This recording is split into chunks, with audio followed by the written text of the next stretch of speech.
Motion under gravity है वो एक यूनिट डिवाइड बाय टाइम कितना डिस्टेंस निकालने के लिए हम लोग इंटीग्रेशन या हेलो स्टूडेंट्स, कैसे आप सब लोग। लास्ट क्लास में हम लोगों ने motion in a straight line के कुछ बेसिक क्वेश्चन किए थे। इसमें कुछ प्रीवियस ईयर क्वेश्चन थे जेईई एग्जाम के। और जैसा मैंने आपको बोला था कि नेक्स्ट क्लास में हम लोग काइनेमेटिक्स इक्वेशन ऑफ मोशन को इंट्रोड्यूस करेंगे। तो आज की क्लास में हम लोग डिस्कस करेंगे काइनेमेटिक्स इक्वेशन ऑफ मोशन। फिर उन्हीं इक्वेशन को हम लोग एक्सटेंड कर देंगे मोशन अंडर ग्रेविटी के लिए, और उसके बाद ट्राई करेंगे कुछ बेसिक क्वेश्चंस उन्हीं इक्वेशन पे बेस्ड। ठीक है, तो शुरू करते हैं आज की क्लास। आप अपने नोट्स निकाल लीजिए। तो शुरू करते हैं। आज हम सबसे पहले डिस्कस करेंगे काइनेमेटिक्स इक्वेशन ऑफ मोशन। ठीक है, काइनेमेटिक्स तो आपको क्लियर है कि हमने जब ये चैप्टर स्टार्ट किया था तब मैंने आपको बताया था कि डायनामिक्स क्या होता है, काइनेमेटिक्स क्या होता है, और आगे लिखा हुआ है इक्वेशन ऑफ मोशन। जब यानी कि जब भी कोई बॉडी मूव करेगी किसी वेलोसिटी के साथ, किसी एक्सेलरेशन के साथ, और वो कुछ डिस्टेंस ट्रेवल करेगी, तो उन सारे पैरामीटर्स को एक दूसरे के साथ रिलेट करती हुई हमारे पास 3 से 4 इक्वेशंस आती हैं। उन्हीं इक्वेशंस को बोला जाता है काइनेमेटिक्स इक्वेशंस ऑफ मोशन। ठीक है, और ये जो काइनेमेटिक्स इक्वेशन ऑफ मोशन होती हैं, ये हमें बताती हैं कि किसी भी ऑब्जेक्ट का वेलोसिटी किसी टाइम टी पे अगर आपको पता करना है, किसी भी ऑब्जेक्ट ने टी टाइम के अंदर कितना डिस्टेंस ट्रेवल किया या उसका डिस्प्लेसमेंट क्या हुआ है, ये आपको इन इक्वेशन से पता चल जाता है। और दूसरी चीज ये कि मान लो पार्टिकल का एक इनिशियल वेलोसिटी है, पार्टिकल का एक फाइनल वेलोसिटी है, तो इनिशियल और फाइनल वेलोसिटी को भी आपस में ये रिलेट करके बताता है। ठीक है, तो ये 3 से 4 इक्वेशंस हम लोग यहाँ पे लिखने वाले हैं। इन इक्वेशंस को डिराइव नहीं करेंगे, इनको डिराइव करने के मल्टीपल तरीके हैं। इनको बाय कैलकुलस भी डिराइव किया जाता है, बाय ग्राफिकल मेथड्स भी डिराइव किया जाता है। ठीक है, तो हम लोग कोशिश करेंगे कि ग्राफिकल मेथड से इसको ड्राइव करेंगे, लेकिन उसके लिए पहले हमें ग्राफ डिस्कस करने होंगे। तो अभी के लिए मैं इन इक्वेशंस को एज इट इज सीधा यूज करूंगा और आपको जस्ट ये बता दूंगा कि इन इक्वेशंस के अंदर कौन कौन से पैरामीटर्स क्या क्या रिप्रेजेंट कर रहे हैं, और फिर उनको यूज करेंगे ग्रेविटेशनल मोशन अंडर ग्रेविटी के लिए, एंड देन उस पे बेस्ड कुछ क्वेश्चन ट्राई करेंगे। ठीक है, सो काइनेमेटिक्स इक्वेशन का मतलब ऐसी इक्वेशंस जो किसी मूविंग ऑब्जेक्ट के जो पैरामीटर्स होते हैं, उसकी वेलोसिटी, उसकी इनिशियल वेलोसिटी, उसकी फाइनल वेलोसिटी, उसका एक्सेलरेशन, उसका डिस्टेंस या उसका डिस्प्लेसमेंट, उनको आपस में रिलेट करते हैं। तो हमारे पास एक्चुअली 4 काइनेमेटिक्स इक्वेशंस है। ठीक है, तो पहले मैं एक डायग्राम से आपको क्लियर करवाता हूं कि काइनेमेटिक्स इक्वेशन एक्चुअली लिखी किस तरीके से जाएंगी। तो मान लेते हैं कि मेरे पास एक ऑब्जेक्ट है which is moving along a straight line. वो एक स्ट्रेट लाइन पाथ फॉलो कर रहा है। ठीक है, और यहाँ पे मान लेते हैं ओरिजिन एक्स एक्सिस के अलोंग वो मूव कर रहा है। किसी टाइम पे जब मैंने उसको देखा तो वो था इस लोकेशन पे, और इस लोकेशन पे उसका इनिशियल स्पीड जब मैंने ऑब्जर्व किया तो उसका इनिशियल स्पीड था u। ठीक है, और इस लोकेशन को एक्स एक्सिस पे बोल देते हैं लेट्स से एक्स नॉट। ठीक है, क्योंकि एक्स एक्सिस के ऊपर ये लोकेशन है तो उसको बोल देते हैं एक्स नॉट। ठीक है, और जिस टाइम पे मैंने उसको देखा, let's call that time to be t is equal to 0। ठीक है, जब हम पार्टिकल को ऑब्जर्व करते हैं किसी टाइम पे तो वो हमारे लिए वहां से इनिशियल सिचुएशन हो जाती है, हम उस टाइम को बोल देते हैं टी इज इक्वल टू 0, और उस टाइम पे उसका वेलोसिटी था u, जिसको बोलेंगे उसका इनिशियल वेलोसिटी, और उस टाइम पे जिस भी जगह पे वो है उसको बोल दिया हमने एक्स नॉट, यानी उसका इनिशियल पोजीशन। ठीक है, कुछ टाइम बाद पार्टिकल का स्पीड चेंज हुआ। अब चेंज होने का मतलब इंक्रीज भी हुआ हो सकता है, डिक्रीज भी हुआ हो सकता है। ठीक है, तो मैंने कुछ टाइम बाद जब बाद में पार्टिकल को देखा तो पार्टिकल का स्पीड हो गया v। Let's call this time to be t is equal to t second. ठीक है, this is 0 second and this is t second. और जब उस time t is equal to t second पे देखा, स्पीड हो गया उसका v या वेलोसिटी हो गया उसका v, उस टाइम पे पार्टिकल पहुंच गया था किसी x लोकेशन पे, एक्स एक्सिस के ऊपर ही पहला लोकेशन जहां से मैंने उसको ऑब्जर्व करना स्टार्ट किया, वो लोकेशन है एक्स नॉट, और t is equal to t second के बाद जब उसका फाइनल वेलोसिटी v हो गया तब वो पहुंच गया था x is equal to x metre पे। ठीक है, तो अब इसका मतलब ये है कि पार्टिकल का वेलोसिटी चेंज हुआ है तो देयर इज एन एक्सेलरेशन और डी एक्सेलरेशन। वेलोसिटी चेंज हुआ है, इंक्रीज हुआ है तो एक्सेलरेशन आई होगी, डिक्रीज हुआ होगा तो डी एक्सेलरेशन आई होगी। ठीक है, तो मान लेते हैं इन जनरल कि पार्टिकल का स्पीड चेंज हुआ है, और चेंज होने का मतलब देयर इज एन एक्सेलरेशन। ठीक है, तो जो फर्स्ट इक्वेशन हमारे पास आती है वो आती है पार्टिकल का final velocity after time t, अगर आपको जानना है वो आ जाएगा u v is equal to u plus a into t. ठीक है, where a is the acceleration. ठीक है, अगर डी एक्सेलरेशन हुआ होगा तो a को हम नेगेटिव ले लिया करेंगे, बट इन जनरल इक्वेशन ये है, वो डिपेंड करता है कि डी एक्सेलरेशन हुआ है या एक्सेलरेशन हुआ है, तो उसके अकॉर्डिंगली हम लोग a को पॉजिटिव नेगेटिव ले सकते हैं। ठीक है, understand? So this is the first kinematics equation. पहले ये देख लीजिए क्या क्या बता रही है। पार्टिकल का फाइनल वेलोसिटी कितने टाइम के बाद, टी टाइम के बाद। यहाँ पे u है, that is the initial velocity, and a is the acceleration. ये फर्स्ट काइनेमेटिक्स इक्वेशन है। एक दूसरा काइनेमेटिक्स इक्वेशन लिख रहा हूँ जो आपको रिलेट करके देगा v square minus u square is equal to 2as। ठीक है, यहाँ पे ये जो s है ना, this s is the displacement of the particle. अब अगर डिस्प्लेसमेंट आप देखो तो डिस्प्लेसमेंट हुई है उसका, डिस्प्लेसमेंट देखने का यही तरीका होता है कि final position minus initial position. तो ये जो सेकंड इक्वेशन है उसको ऐसे भी लिखा जा सकता है, v square minus u square is equal to 2a x minus x nought. ठीक है, ये उसका है डिस्प्लेसमेंट। ठीक है, डिस्प्लेसमेंट या t इज इक्वल टू 0 से लेके t is equal to t second तक पार्टिकल ने डिस्टेंस कितना ट्रेवल किया। ठीक है, तो इसको ऐसे भी लिखा जा सकता है। तीसरी काइनेमेटिक्स इक्वेशन लिखते हैं which is equal to s is equal to ut plus half a t square. ठीक है, ये तीसरी काइनेमेटिक्स इक्वेशन है। इसमें भी यहाँ पे ये u है, that is initial speed of the particle, t is the time, a is the acceleration. ठीक है, एंड इस तरीके से यहाँ पे भी जो s है उसको भी लिखा जा सकता है x minus x nought is equal to u t plus half a t square. So this is the third kinematics equation. This is the third kinematics equation. This is the second kinematics equation and this is the first kinematics equation. ठीक है, तो तीन kinematics equation मैंने introduce कर दी। आप इनमें देखिए ध्यान से कि ये जो काइनेमेटिक्स इक्वेशन है इनमें किस तरीके से जो भी 3 से 4 पैरामीटर हैं, final velocity, initial velocity, time, acceleration and displacement, वो किस तरह से एक दूसरे से रिलेटेड है। ठीक है, तो उनके बीच में रिलेशन क्या है, क्या उनके बीच में क्वाड्रेटिक रिलेशन है, क्या उनके बीच में लीनियर रिलेशन है, तो वो सारी चीजें इन तीनों काइनेमेटिक्स इक्वेशन से आपको दिख रही हैं। ठीक है, ये इक्वेशन आपको बता रही है टी टाइम के बाद पार्टिकल का फाइनल वेलोसिटी। ये इक्वेशन बता रही है कि मान लो पार्टिकल का फाइनल वेलोसिटी पता है, इनिशियल वेलोसिटी पता है, और वो ए एक्सेलरेशन के साथ उस एक्सेलरेट हो रहा है, तो आप ये बता सकते हो कि पार्टिकल का डिस्प्लेसमेंट कितना है। ठीक है, तो यानी कि ये जो है ये वेलोसिटी और पोजीशन को रिलेट कर रही है। ये इक्वेशन वेलोसिटी और टाइम को रिलेट कर रही है। ये इक्वेशन एक्चुअली आपको पोजीशन और एक्सेलरेशन को और टाइम को रिलेट कर रही है ना। तो इस तरीके से आप बड़ी सारी चीजें इन तीनों इक्वेशन से निकाल सकते हैं। एक और इक्वेशन है जिसको हम और लिखते हैं, वो इक्वेशन ये बताती है, क्योंकि यहाँ पे ये जो इक्वेशंस लिखी हैं जिसमें यहाँ पे टी टाइम लिखा है, तो t is that total time, t is equal to 0 से लेके t is equal to t second तक का ये टोटल टाइम है कि इस टोटल टाइम के अंदर वेलोसिटी कितना चेंज हुआ, इस टोटल टाइम के अंदर उसने डिस्टेंस या उसका डिस्प्लेसमेंट कितना है ना। तो ये T that is total time कि 0 से लेके टी सेकंड, यानी 15 सेकंड, 20 सेकंड और 30 सेकंड ऐसे करके कुछ पूछा जाएगा। लेकिन एक चीज और कभी कभी पूछी जाती है, वो ये कि पार्टिकल ने nth सेकंड में कितना डिस्टेंस ट्रेवल किया। nth सेकंड में, जैसे मान लो nth सेकंड का मतलब है कि पार्टिकल ने 9th से लेके 10th सेकंड के बीच में, 9 सेकंड से लेके 10 सेकंड के बीच का ये जो डिस्टेंस है, इस डिस्टेंस को बोला जाता है distance travelled by the particle in the 10th second. 9 के बाद 10 सेकंड के बीच में जो डिस्टेंस ट्रेवल किया उस डिस्टेंस को बोल दिया जाता है distance travelled by the particle in the nth second. तो एक और इंपॉर्टेंट इक्वेशन है हमारे पास, distance travelled by the particle, distance travelled by the particle, distance travelled by the particle in the nth second, distance travelled by the particle in the nth second. ठीक है, और ये जो इक्वेशंस है इनमें जहां जहां टी आ रहा है, आप ऐसे करके सोच लीजिए distance travelled by the particle in t second, और ऐसे बोल सकते हो in n second. N second, total n second में कितना डिस्टेंस ट्रेवल किया, तो वो तो इस इक्वेशन से पता चल जाएगा, s is equal to u n plus half a n square. लेकिन nth सेकंड में कितना ट्रेवल किया वो हमें इस इक्वेशन से पता चलेगा, इन nth second is given by,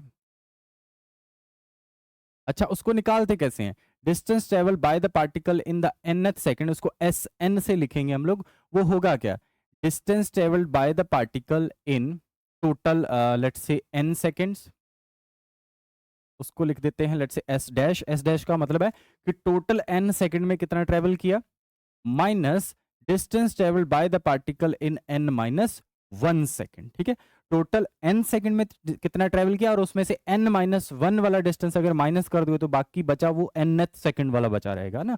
जैसे फॉर एग्जांपल मान लो पार्टिकल ने अपना जर्नी यहाँ से स्टार्ट किया विद इनिशियल वेलोसिटी u और ये एक्सेलरेशन के साथ वो एक्सेलरेट हो रहा है, और पार्टिकल का टोटल टाइम जब यहाँ पे पहुंचा तो हो गया था 10 सेकंड, ठीक है, और यहाँ पे जो टाइम था दैट इज 9 सेकंड। तो आपसे पूछा जाता है पार्टिकल ने 10th सेकंड में कितना डिस्टेंस ट्रेवल किया। तो 10th सेकंड में कितना डिस्टेंस ट्रेवल किया वो हम यहाँ से निकालेंगे, लेकिन वो निकालने का तरीका देखो क्या है। पहले ये पता कर लिया कि पार्टिकल ने टोटल 10 सेकंड में कितना ट्रेवल किया है, और उस 10 सेकंड में से पार्टिकल ने 9 सेकंड में कितना डिस्टेंस ट्रेवल किया उसको सब्ट्रैक्ट कर दिया। तो आप अगर एस एन डैश और एस एन माइनस वन का फॉर्मूला यहाँ पे लिखेंगे तो उससे आपके पास एस एन आ जाएगा you plus a by 2 2n minus 1। तो this is again a important relation, ये आपको बताएगा पार्टिकल ने nth सेकंड में कितना डिस्टेंस ट्रेवल किया। ठीक है, वेरी इंपॉर्टेंट फॉर्मूला, आगे हम जब क्वेश्चन करेंगे तो उसमें इसको यूज भी करेंगे। ठीक है, तो चार काइनेमेटिक्स इक्वेशंस मैंने यहाँ पे आपके सामने इंट्रोड्यूस करी हैं। चारों की चारों काइनेमेटिक्स इक्वेशन जो हैं, these equations are only valid if the acceleration is uniform. Acceleration के यूनिफॉर्म होने का मतलब ये है कि ना तो एक्सेलरेशन टाइम पे डिपेंड करनी चाहिए, मतलब एक्सेलरेशन का ना तो मैग्नीट्यूड चेंज होना चाहिए ना ही उसका डायरेक्शन चेंज होना चाहिए, तभी ये काइनेमेटिक्स इक्वेशंस वैलिड हैं। ठीक है, तो लिखते हैं next, these equations are valid for uniformly accelerated motion.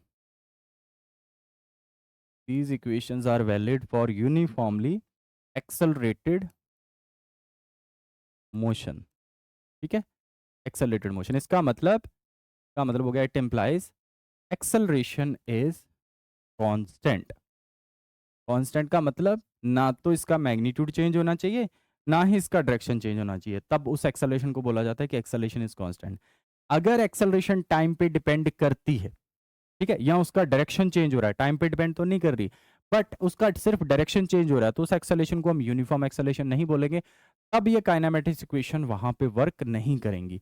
तब आपको एक्चुअली कैलकुलस वाले टेक्निक से जाना पड़ेगा कि अगर एक्सेलेरेशन टाइम पे डिपेंड कर रही है, वेलोसिटी निकालना है, डिस्टेंस निकालना है, तो आपको काइनेमेटिक्स वाला कैलकुलस वाला टेक्निक यानी इंटीग्रेशन वाला टेक्निक है या डिफरेंशिएशन वाला टेक्निक है, उससे जाना पड़ेगा। ये इक्वेशन तभी काम करेंगी जब ऑब्जेक्ट यूनिफॉर्म एक्सेलेरेशन के साथ मूव कर रहा है। ओके हम कुछ क्वेश्चन ट्राई करेंगे, कल भी मुझे याद है मैंने कुछ क्वेश्चन आपको करवाए थे जिसमें एक्सेलरेशन को मैंने टाइम पे डिपेंड करवाया था। तो वो जो एक्सेलरेशन जब टाइम पे डिपेंड करती तो तब हम वेलोसिटी निकालने के लिए आ, या फिर डिस्टेंस निकालने के लिए हम लोग इंटीग्रेशन या कैलकुलस टेक्निक यूज करते हैं। ये इक्वेशंस तभी वैलिड हैं जब एक्सेलरेशन इज अ कांस्टेंट। ठीक है, ओके, तो ये हमने चार काइनेमेटिक्स इक्वेशन इंट्रोड्यूस करी हैं। अब ऐसा करते हैं, एक एक्सेलरेशन जो हमारी रियल लाइफ में हम लोग देखते भी हैं, अगर हम वैक्यूम का कंडीशन लेके चलें यानी कि एयर रेजिस्टेंस को इग्नोर कर दें, तो जब किसी पार्टिकल को ऊपर से ऐसे करके रिलीज किया जाता है या नीचे से किसी पार्टिकल को वर्टिकली अपवर्ड फेंका जाता है या रिलीज किया जाता है तो वर्टिकल डाउनवर्ड गिरता है, उस केस में उसको एक एक्सेलरेशन मिलता है अर्थ की तरफ से, जिसको बोलते हैं एक्सेलरेशन ड्यू टू ग्रेविटी।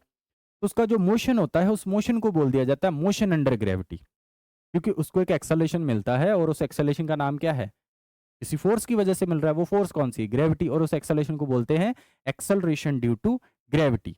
तो उस मोशन को बोल दिया जाता है मोशन अंडर ग्रेविटी। अब मोशन अंडर ग्रेविटी का मतलब ये नहीं कि वो नीचे ही गिरेगा, अगर ऊपर भी जा रहा है तब भी उसको एक डी एक्सेलरेशन मिल रहा है, क्योंकि जैसे जैसे ऊपर जा रहा है वो डी एक्सेलरेट हो रहा है, उसका स्पीड घट रहा है।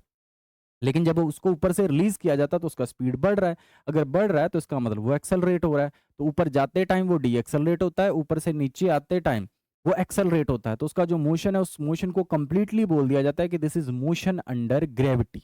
ठीक है, तो नेक्स्ट पढ़ते हैं हम लोग मोशन अंडर ग्रेविटी। और अच्छी बात यह है कि वो जो मोशन अंडर ग्रेविटी है वो एक यूनिफॉर्मली एक्सेलरेटेड मोशन है, अगर हम सब एयर रेजिस्टेंस वगैरह को इग्नोर कर दें। ठीक है, तो हम लिखेंगे when an object when an object is thrown vertically upward direction, when an object is thrown vertically upward direction,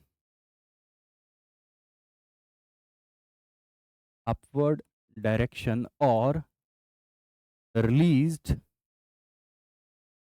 from a height, then its motion is then its motion is uniformly accelerated. Then its motion is uniformly accelerated. इसका जो motion है वो uniformly accelerated motion है। अगर इसका जो motion है वो यूनिफॉर्मली एक्सेलरेटेड मोशन है तो इस पे भी काइनेमेटिक्स इक्वेशन लग सकती हैं, लेकिन इस केस में यूनिफॉर्मली एक्सेलरेटेड मोशन है और इस केस में जो ए होगा उसका नाम चेंज कर देंगे, उसको हम लोग जी से डिनोट करेंगे, that is acceleration due to gravity.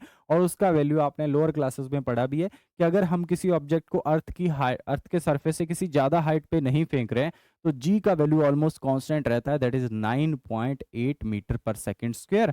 और अगर क्वेश्चन में मेंशन नहीं है तो आप उस वैल्यू को क्या लेंगे, 9.8 मीटर पर सेकंड स्क्वायर ही लेंगे ना, लेकिन अगर क्वेश्चन में मेंशन है तो आप उसको 10 ले सकते हैं। ठीक है, मेंशनड होगा तभी, अदरवाइज आप उसको 9.8 मीटर पर सेकंड स्क्वायर लेंगे। ठीक है, तो वो जो मोशन है उसको बोल देते हैं यूनिफॉर्मली एक्सेलरेटेड मोशन। अगर यूनिफॉर्मली एक्सेलरेटेड मोशन है तो मोशन काइनेमेटिक्स इक्वेशन लग सकेंगी। इसका मतलब इस सिचुएशन में हो जाएगा ए का वैल्यू जी के बराबर। तो वो जो काइनेमेटिक्स इक्वेशन 4 मैंने अभी लिखी थी वो चारों की चारों काइनेमेटिक्स इक्वेशन आप दोबारा लिखेंगे मोशन अंडर ग्रेविटी के लिए। तो पहले मैं लिखता हूं फर्स्ट वाला इक्वेशन क्या था, v is equal to u, जहां पे a आ रहा है वहां पे बस g कर दीजिए, v is equal to u plus g t. दूसरा इक्वेशन था v square minus u square is equal to 2g। अच्छा, डिस्प्लेसमेंट, लीनियर डिस्प्लेसमेंट अगर सिर्फ अर्थ के सरफेस पे हो रही तो उसको s बोला जाता है, लेकिन इस केस में क्या हो रहा है कि पार्टिकल को ऊपर से नीचे से ऊपर फेंका जा रहा है या ऊपर से नीचे ऐसे करके रिलीज किया जा रहा है, तो इस केस में s को हम लोग h बोलना स्टार्ट कर देते हैं, यानी हाइट। तो यहाँ आ जाएगा 2gh। सिमिलरली तीसरी हो जाएगी, इसमें भी डिस्प्लेसमेंट को h बोल दूंगा तो हमारे पास आ जाएगी h is equal to u t plus half a t square. And last one जिसमें हमने बोला था the distance travelled by the particle in the nth second, इसको भी बोल देता हूँ एच एन, यानी हाइट और displacement of the particle in the nth second वो हो जाएगी u plus g by 2n minus 1। तो ये चारों काइनेमेटिक्स इक्वेशन हो जाएंगी हमारे पास मोशन अंडर ग्रेविटी के लिए। इसमें बस ध्यान ये रखना है कि जब पार्टिकल ऊपर को फेंका जा रहा है तो वो डी एक्सेलरेट हो रहा है, तब आपने सभी क्वेश्चंस में जी का वैल्यू लेना है नेगेटिव। नेगेटिव मतलब जी का वैल्यू लोगे -9.8। ठीक है, तो मैं लिख देता हूं जी is equal to -9.8 for upward motion.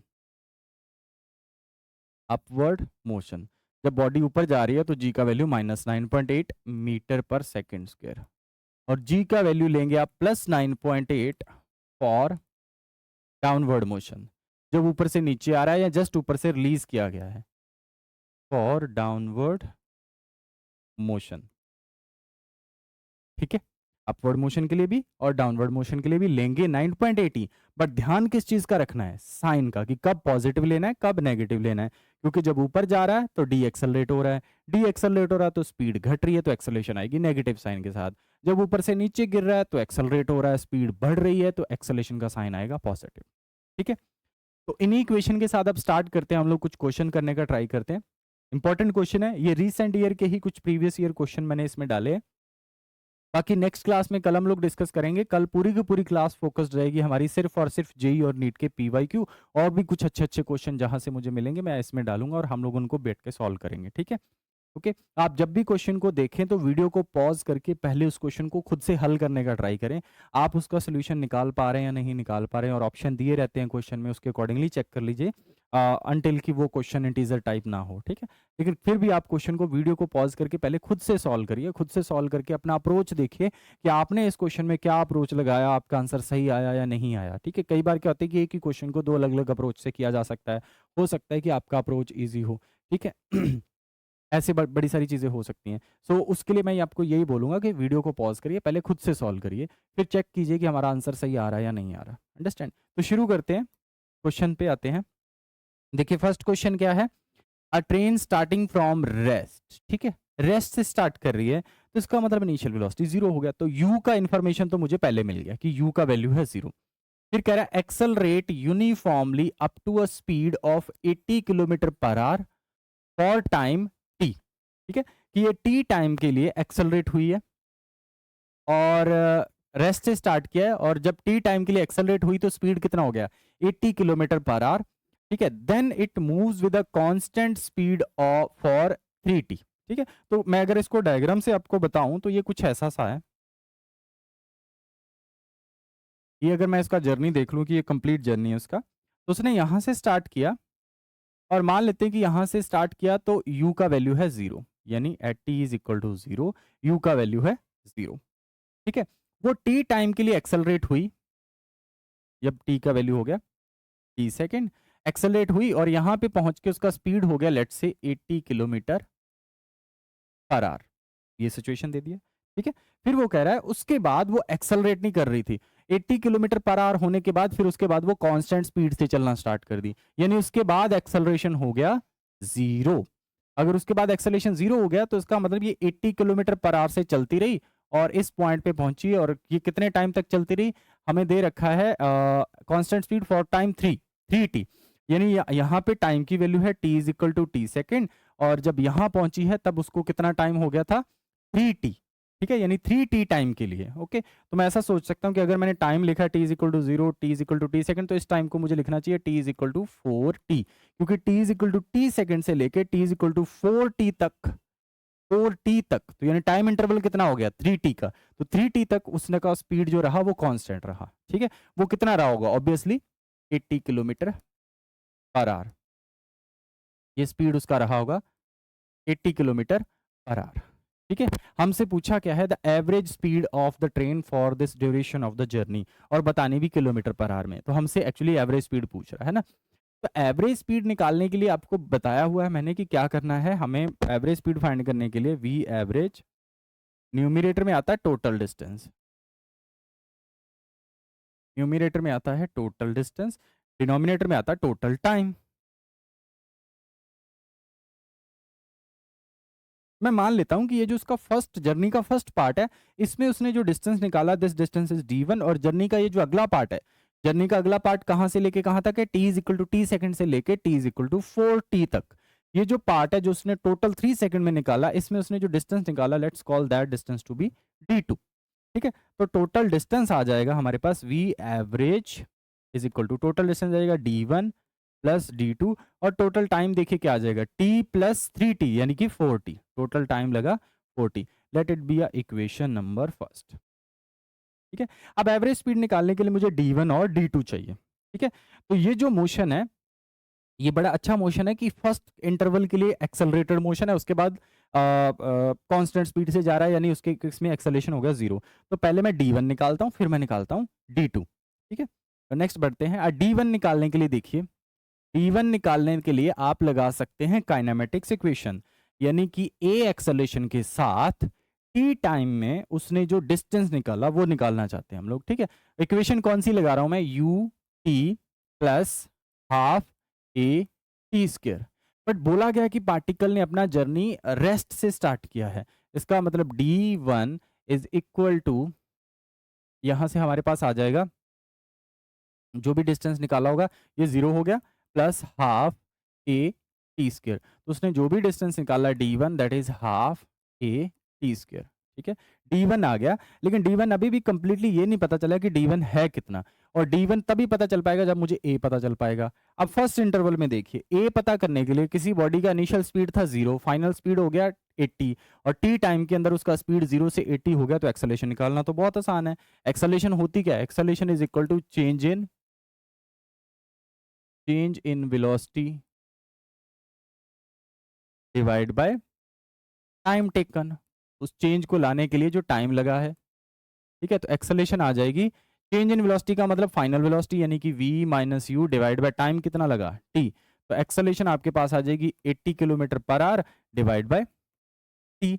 ये एक्सेलरेशन का वैल्यू आ गया। ये एक्सेलरेशन का वैल्यू अगर आप यहाँ सब्सटीट्यूट करेंगे तो आपके पास एक्चुअली d1 आ जाएगा, तो d1 आ जाएगा 1/2 इंटू ए का वैल्यू पुट कर देते हैं 80 divide by T into T का स्क्वायर। एक टी से एक टी कट गया, इसको इससे कट करोगे तो आपके पास d1 का वैल्यू आ जाएगा 80t, सॉरी 40t, 40, ये आ जाएगा आपके पास 40t। ठीक है, अब d1 का जो वैल्यू वो टाइम की टर्म में आ गया, और जो एवरेज स्पीड का फॉर्मूला लिखा उसमें नीचे टाइम पड़ा हो, तो अब हम रिलैक्स्ड हैं कि ओके हमने एक्सेलरेशन को एलिमिनेट कर दिया जो भी फॉर्मूले के अंदर d1 के अंदर आ रही थी। d1 आने के बाद अगला काम है हमारा d2 निकालना। d2 मतलब यहाँ से लेके यहाँ तक का कितना डिस्टेंस है। तो ये जो डिस्टेंस d2 निकाला, ये तो इसने एक्सेलरेशन के साथ नहीं निकाला, ना ही किसी डी एक्सेलरेशन के साथ निकाला है। इस पे तो सिंपल हम लोग वो वाला फॉर्मूला लगा सकते हैं जो हमने लोअर क्लासेस में पढ़ा है, speed is equal to distance upon time वाला। तो हमारे पास d2 आ जाएगा, d2 अपॉन d2। अच्छा, d2 डिस्टेंस निकाला कितने टाइम में निकाला? 3t टाइम में, है ना। d2 जो डिस्टेंस निकाला उसने 3t टाइम में निकाला। किस स्पीड के साथ निकाला? 80 किलोमीटर पर आवर के साथ। तो हमारे पास d2 आ जाएगा यहाँ से 240t किलोमीटर आ जाएगा ना, किलोमीटर में आ गया, यानी d1 भी आ गया, d2 भी आ गया। अब ये जो d1 d2 आया है इसको वापस उस फर्स्ट इक्वेशन में पुट करेंगे तो एवरेज स्पीड का फॉर्मूला आ जाएगा, average is equal to d1 का वैल्यू अभी हमने निकाला था, कितना आया था 40t। तो d1 का वैल्यू आया 40t प्लस d2 का वैल्यू आया 240t divide by total time कितना लगा 4t। ठीक है, तो हमारे पास v एवरेज आ जाएगा, ये बन जाएगा यहाँ से 280 t and divide by 280t divide by 4t।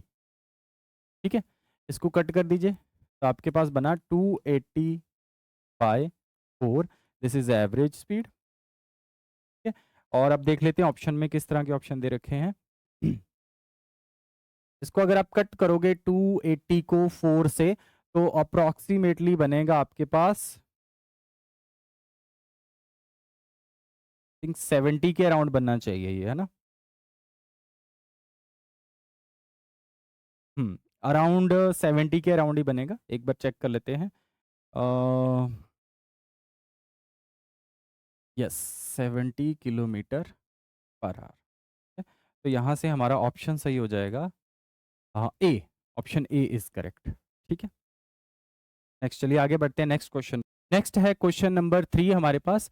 इस क्वेश्चन में क्या दे रखा है, the relation between time t and distance x is t is equal to alpha x square plus beta x, where alpha and beta are constant. The relation between acceleration and velocity v is, किस किस के बीच का relation निकालना है, acceleration और velocity के बीच में, और आपको t और डिस्प्लेसमेंट का रिलेशन दे रखा है। तो आपको गिवन है t is equal to alpha x square plus beta x. ठीक है, तो दोनों side with respect to x differentiate कर देते हैं। तो हमारे पास आ जाएगा dt by d x is equal to, यहाँ आ जाएगा 2 अल्फा एक्स ना, पावर आगे आ जाएगी क्योंकि with respect to x differentiate कर रहे हैं, प्लस बीटा ओनली, है ना। तो हमारे पास ये आ गया। अब ये जो dt बाई डी एक्स है, वैसे हमारे पास जो वेलोसिटी होती है, स्पीड होती है, that is dx by dt। हमारे पास आ गया dt बाई डी एक्स, तो हमारे पास एक्चुअली ये आया है 1 by v. 1 by v is equal to 2 alpha x plus beta. ठीक है, अंडरस्टैंड। अब क्या करते हैं, फिर से पूरा इक्वेशन को with respect to time differentiate करते हैं। तो विद रिस्पेक्ट टू टाइम फिर से जब डिफरेंशिएट करेंगे तो हमारे पास आ जाएगा 1 बाई वी का जब डिफरेंशिएशन करेंगे तो 1 by v square into d v by d t. ठीक है, 1 बाई वी का आ जाएगा -1 बाई वी स्क्वायर, और v का करेंगे तो d v by d t is equal to, इस साइड करेंगे तो हमारे पास आ जाएगा 2 अल्फा एज इट इज, और x का होगा d x by d t, plus beta का हो जाएगा 0 क्योंकि उसमें कहीं पे भी कुछ टाइम वाला फैक्टर नहीं है, कुछ x वाला फैक्टर नहीं, बीटा कांस्टेंट है। तो उसको चाहे with respect to x differentiate करो, चाहे with respect to time differentiate करो, उसका हो जाएगा 0। तो इस इक्वेशन को मैं नेक्स्ट स्लाइड पे लिख रहा हूँ, अब देखते हैं इसमें क्या बन रहा है। हमारे पास आ गया 1 by v square d v by d t is equal to, हमारे पास आ गया 2 alpha d x by d t. अब ध्यान से देखिए, जो d v by d t है ये तो एक्सेलरेशन होता है, इसका मतलब एक्सेलरेशन आ गया 2 अल्फा, ये जो d x by d t ये तो वेलोसिटी है। तो हमारे पास आ जाएगा acceleration is equal to -2 alpha v का क्यूब। ठीक है, तो इस तरीके से हमने एवेल्युएट कर लिया एक्सेलरेशन। चलिए नेक्स्ट बढ़ते हैं, इसमें देख लेते हैं कौन सा ऑप्शन सही बन रहा है, -2 alpha v q, option C. चलिए बढ़ते हैं नेक्स्ट क्वेश्चन की ओर। नेक्स्ट क्वेश्चन में क्या दे रखा है, देखिए इसमें कह रहा है a body starts moving from rest with constant acceleration covers displacement s1 in the first p-1 second.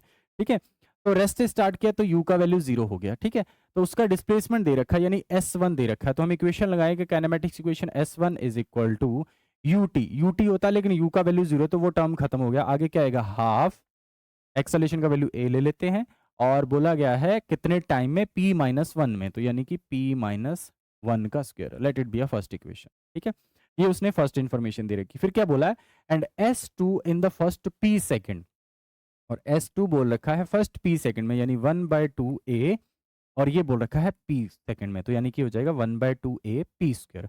First p second का मतलब कि 0 से लेके p सेकेंड तक। ठीक है, फर्स्ट p-1 सेकेंड का मतलब कि 0 से लेके p-1 सेकेंड तक। पूछा क्या है, the displacement s1 plus s2 will be, जो टोटल टाइम में हुई है। ठीक है, तो s1 s2 निकालना चाहते हैं तो दोनों को ऐड कर देते हैं। ठीक है, तो नेक्स्ट स्लाइड पे चलते हैं, s1 plus s2, s1 plus s2, तो s1 का वैल्यू क्या है हमारे पास, हाफ a p-1 का square plus half T square. ये स्क्वायर हम ओपन कर देते हैं, जैसे ये स्क्वायर ओपन करेंगे तो हाफ ए को तो कॉमन ही ले लेते हैं ना, यहाँ पे भी ए आएगा, हाफ ए को कॉमन ले लेते हैं, और यहाँ पे आ जाएगा P square plus 1 minus 2p plus P square. ठीक है, और इसको फर्दर सॉल्व करेंगे तो हाफ ए यहाँ आ जाएगा हमारे पास 2p square minus 2p plus 1। ठीक है, सो दिस इज s1 प्लस, ठीक है, S1 प्लस S2। अब ये जो S1 plus S2 total displacement हुआ है, मान लेता हूं कि ये डिस्प्लेसमेंट होने के लिए t टाइम लगा, तो हम इन जनरल सोचते हैं कि S1 प्लस S2 डिस्प्लेसमेंट होने के लिए t टाइम लगा, और इनिशियली रेस्ट से स्टार्ट किया, तो 1/2a t स्क्वायर लिख सकता हूं इसको। यानी कि लेफ्ट हैंड साइड में जहां पे S1 प्लस S2 आ रहा है, वो तो p1 और p सेकंड में और p-1 सेकंड में से ये आ रहा है, लेकिन मैं उसको ऐसे भी तो बोल सकता हूँ कि t टाइम में S1 प्लस S2 का डिस्प्लेसमेंट हुआ है, तो जहां पे S1 और S1 प्लस S2 आ रहा है, वहां पे मैं सब्स्टिट्यूट कर सकता हूँ half a t square, which is equal to half a, यहाँ आ जाएगा 2p square minus 2p plus 1। Half a से हाफ ए को कैंसिल कर देंगे, बचेगा हमारे पास t square is equal to 2p square minus 2p plus 1। और यहाँ से अगर t का वैल्यू निकालोगे तो आपके पास आ जाएगा t is equal to square root 2p square minus 2p plus 1। अब ऑप्शन देख लेते हैं कौन सा सही बन रहा है। Option D is correct. Okay, तो चलिए नेक्स्ट बढ़ते हैं क्वेश्चन नंबर 5 की ओर। क्वेश्चन नंबर 5 में क्या दे रखा है, a ball is thrown vertically upward with an initial velocity of 150 metre per second, the ratio of the velocity after 3 second and 5 second is x plus 1 upon x, the value of x is. तो हम लोग क्या करते हैं, ठीक है, initial velocity से फेंका है बॉल को, और इस इनिशियल वेलोसिटी से फेंका, u का वैल्यू दे रखा है आपको, है ना, तो u is given 150 metre per second, और बोला क्या है, the ratio of the velocity after 3 second and 5 second. ठीक है, तीसरे सेकेंड और पांचवें सेकेंड में, ठीक है, 3 सेकेंड, सॉरी नॉट तीसरा और पांचवा, the ratio of the velocity after 3 second, यानी 3 सेकेंड में और फिर 5 सेकेंड में बॉडी का जो वेलोसिटी था उसका रेशियो आपको दे रखा है x प्लस 1 अपॉन एक्स। ठीक है, तो शुरू करते हैं इस क्वेश्चन को। इक्वेशन कौन सी यूज करेंगे, क्योंकि टाइम दे रखा है, तो वेलोसिटी का जो टाइम के साथ रिलेशन वाला इक्वेशन है v is equal to u plus, अब क्योंकि वर्टिकली अपवर्ड फेंका तो इक्वेशन लग जाएगा u minus g t, v is equal to u minus g t. जब टाइम का वैल्यू 3 सेकंड है तब का वेलोसिटी निकाल लेते हैं, और जब टाइम का वैल्यू 5 सेकंड है तब का वेलोसिटी निकाल लेते हैं। तो हम निकालते हैं, हमारे पास आ जाएगा v v3 लिख देते हैं, यानी velocity of the ball after 3 second, that is equal to u का वैल्यू गिवन है आपको 150, 150 माइनस g का वैल्यू ले लेते हैं 9.8 इंटू 3। ठीक है, या इसको 10 ही ले लेते हैं, अप्रॉक्सीमेट आंसर कल निकाल लेंगे, हमारे पास आ जाएगा 10 इंटू, हमारे पास आ जाएगा 10 into 3, that is equal to 150 minus 30, that is approximately 120। ठीक है, similarly velocity of the ball after 5 second, उसको v5 बोल देते हैं, और v5 हमारे पास क्या आ रहा है, 150 इनिशियल वेलोसिटी था, माइनस g का वैल्यू 10, और 5 सेकंड के बाद हो जाएगा 150 माइनस 100, सॉरी 50, हो गया 50, that is equal to 100, 120 metre per second, और यहाँ आ जाएगा 100 मीटर पर सेकंड। ठीक है, तो हमने क्या निकाल लिया, 3 सेकंड बाद उसका वेलोसिटी कितना है, 5 सेकंड बाद उसका वेलोसिटी कितना है, और उसने क्वेश्चन में दे रखा है कि दोनों वेलोसिटीज का रेशियो जो है वो x प्लस 1 अपॉन एक्स है। ठीक है, तो नेक्स्ट करते हैं, इन दोनों का रेशियो ले लेते हैं, यानी v3 upon v5 is equal to x plus 1 upon x, और v3 अभी हमने निकाला दैट इज 120, और v5 अभी निकाला that is 100 is equal to x plus 1 upon x. इसको क्रॉस मल्टीप्लाई करते हैं तो हमारे पास देखते हैं क्या आ रहा है, इसको पहले कट कर लेते हैं, ये कट गया, 2 के टेबल पे कटेंगे तो दिस इज 6, दिस इज 5, तो 6/5 is equal to x plus 1 upon x. अब क्रॉस मल्टीप्लाई करेंगे तो हमारे पास आ जाएगा 6x is equal to 5x plus 5, that means कि x इज इक्वल टू 5। ठीक है, तो यहाँ से हमारे पास जो x का वैल्यू आ रहा है दैट इज 5। ठीक है, तो ऑप्शन सी इज करेक्ट। चलिए बढ़ते हैं नेक्स्ट क्वेश्चन पे। क्वेश्चन नंबर 6 में देखते हैं क्या बोला गया है। क्वेश्चन नंबर 6 में कह रहा है particle is moving in a straight line such that it's velocity is increasing at 5 metre per second per metre. अब ये यूनिट देखिए, यूनिट को देख के आप लोग गेस कर सकते हैं कि ये जो यूनिट दे रखे हैं ये किस चीज के दे रखे हैं। उसने कहा the velocity is increasing at 5 metre per second per metre, यानी ये दे रखा है कि वेलोसिटी डिस्टेंस के साथ कैसे चेंज हो रही है, ये आपको दे रखा है 5 मीटर पर सेकंड एंड साथ में बोल रखा है पर मीटर। ठीक है, तो एक्चुअली ये dv बाय dx दे रखा है। पूछा क्या है, the acceleration of the particle is at a point where the velocity is, जब वेलोसिटी का वैल्यू 20 मीटर पर सेकंड है तब क्या एक्सेलरेशन बताइए। तो मैंने कल आपको एक रिलेशन बताया था कि जब कभी भी आपका जो वेलोसिटी है उसका वेरिएशन x के साथ दिया होता है तो एक्सेलरेशन निकाली जाती है a is equal to v dv by dx। ठीक है, तो आपको एक्चुअली क्वेश्चन के अंदर v भी दिया हुआ है दैट इज 20 इनटू, और dv बाय dx भी दे रखा है दैट इज 5। ओके, तो आपके पास आंसर आ गया that is 100 metre per second square. ठीक है, तो आंसर आ जाएगा 100 मीटर पर सेकेंड स्क्वायर। तो जिस टाइम पे उसका वेलोसिटी 20 मीटर पर सेकेंड है उस टाइम पे उसका जो एक्सेलरेशन है that is 100 metre per second square. Okay, तो आज की क्लास में हमने एक तो काइनेमेटिक्स इक्वेशन इंट्रोड्यूस करी है और एक मोशन अंडर ग्रेविटी को पढ़ने का ट्राई किया है। उसके एक दो क्वेश्चन मैंने आज आपको करवाए हैं, लेकिन नेक्स्ट क्लास में हम लोग क्या करेंगे, मैक्सिमम क्वेश्चन डालने का ट्राई करेंगे, जिसमें कुछ पीवाई के होंगे, जेई के या नीट के, उनको हल करने का ट्राई करेंगे। ठीक है, तो आज की क्लास को यहाँ तक देखने के लिए थैंक यू सो मच।